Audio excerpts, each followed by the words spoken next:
Hey there, Adventurers! It's been a few months since Universal's Epic Universe opening up to the public, so today, instead of venturing to the parks, I thought instead I would talk a few must-dos throughout the park. So today, let's go ahead and have a great day adventure.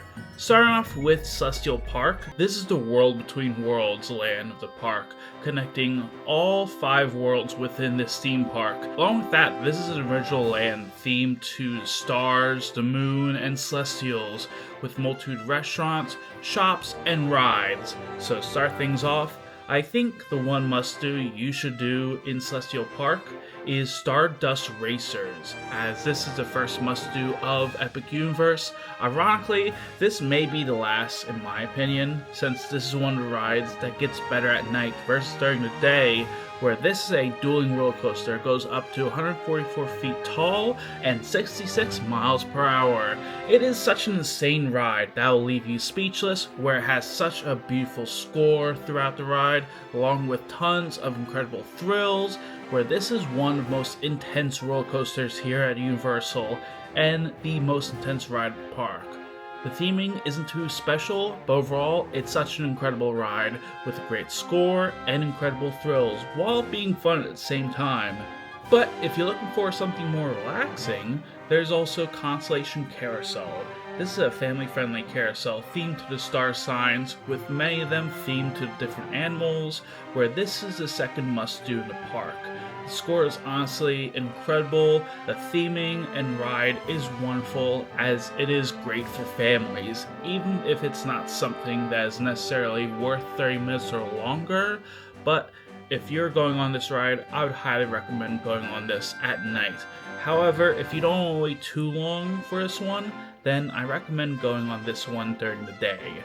That way, you can go on Constellation Carousel and either have a beautiful view at night or have fun with the low wait time.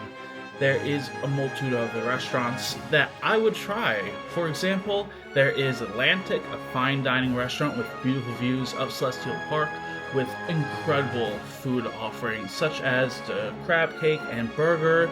I thought my meal was incredible, one of the best meals I've ever had.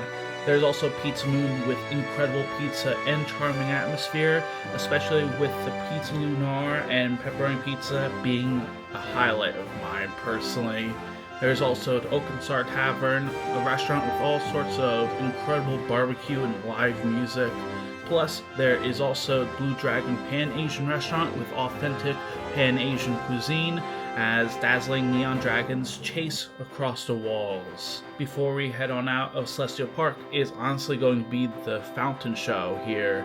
Now, there's no big fireworks show, maybe except for certain holidays like 4th of July or New Year's Eve, maybe, but there is the wonderful Cosmos Fountain Show with giant fountains dancing to music, and it is a great way to finish off your adventure at Epic Universe. In terms of Celestial Park, it is one of the best themed lands, although there is more worlds to explore, especially with our next being Super Nintendo World. Inside, you're entering into the worlds of Mushroom Kingdom and Donkey Kong Country, where you get to encounter Mario, Donkey Kong, and other characters throughout.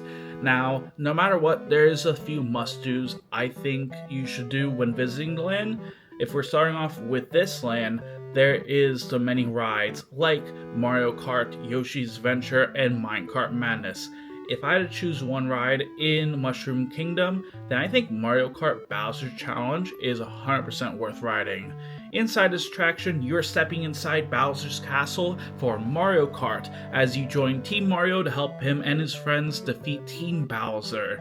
This is an exciting, fun ride, as honestly, this queue is absolutely incredible with tons of amazing theming, Easter eggs, and set designs. While the ride is very chaotic at times, I think, personally, it is so much fun, but I would recommend skipping the single rider line for later if you actually want to know how to play the game, since, to be honest, when I did it first time, I did single rider, and that was kind of a mistake since I didn't know what I was doing. While this is a popular ride, it's also not something that younger ones can do, So if you're looking for a more family-friendly attraction, then there is Yoshi's Adventure. It is a fun and calm ride through Mushroom Kingdom. Then, throughout the land, there's also tons of mini-games throughout 2 areas of Super Nintendo World, where you can get special coins, and eventually defeat Bowser Jr. Although, if you're interested in doing these mini-games, then you'll have to get the special power-up band, where you get to connect it to the Universal Orlando app, and even use it at other Super Nintendo Worlds throughout the world. There's even other characters you can meet throughout the area, such as Mario, Luigi, Peach, Toad, and Donkey Kong in their respective lands.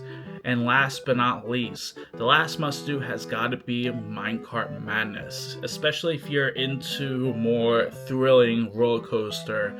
On this ride, you are racing through the mines to find a golden banana with Donkey Kong and Diddy Kong, with this being one of the craziest coasters in Epic Universe.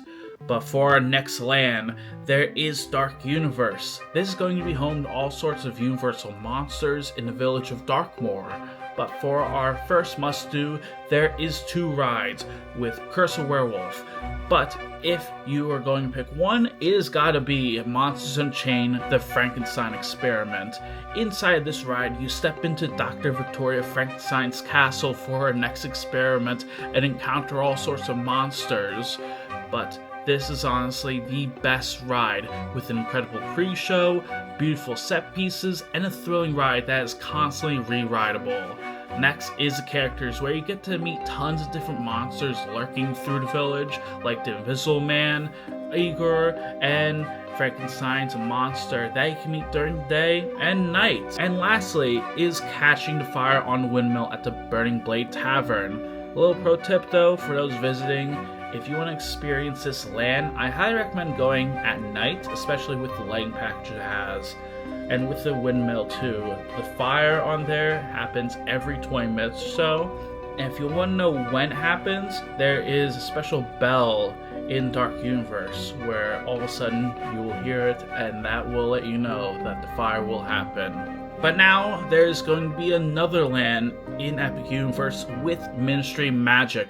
This is the 3rd Wizarding World of Harry Potter land that is home to both 1920s Paris, where you get to encounter fantastic beasts throughout the Parisian buildings, and 1990s Ministry Magic, where the first must-do has got to be the main ride, Harry Potter and the Battle at the Ministry. On this ride, it will take you inside the Ministry Magic, where you get to board an elevator lift for Umbridge's trial until she escapes, and you have to stop her with Harry, Ron, Hermione, and Higgity.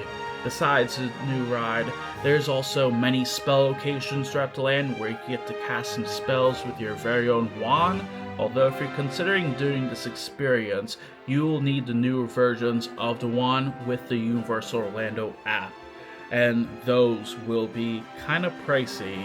And lastly is going to be Le Cirque Inconnu. This is a theatrical stage show that takes you inside a circus stage show with all sorts of fantastic beasts, stunts, and special effects. I'd highly recommend getting to the show 15 to 20 minutes before showtime so you get perfect spots. And for our last land, there is How to Train a Dragon Isle of Berk. This is going to be home to tons and tons of dragons, where you get to step into the world of Berk, where you get to meet all sorts of characters, and honestly I think the main must-do here is going to be meeting Toothless, especially early in the morning since it is a very popular meet and greet. So if there is going to be one attraction you should rope drop, it is going to be this one, because wait times are very high throughout the day. But it is a very cool meet and greet where you get to meet Toothless and maybe even Hiccup or Astrid, or even another trainer too. Plus, I know throughout the day there is Astrid with her dragon and many other characters inside. But I think the next must-do is the rides. But most importantly, if you're choosing to do only one ride, it's gotta be Hiccup's Wing Gliders. It is an incredible family coaster that takes you flying through Berk. And if you've ever been on Hagrid's over at Islands Adventure, it is pretty much a mini Hagrid's, if I say so myself. Or, if you're looking for something less intense and are interested in getting soaked at Epic's only water ride, There is also Fire Drill, where you get to shoot at many different targets and are guaranteed to get soaked.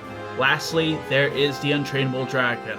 Honestly, this is an amazing stage show, where this is a theater show with live music, puppetry, and fantastic performers, where it follows the story of Hiccup and Toothless trying to train an untrainable dragon, as if you have to choose one show at Epic Universe, it has gotta be this one, since it is highly worth watching.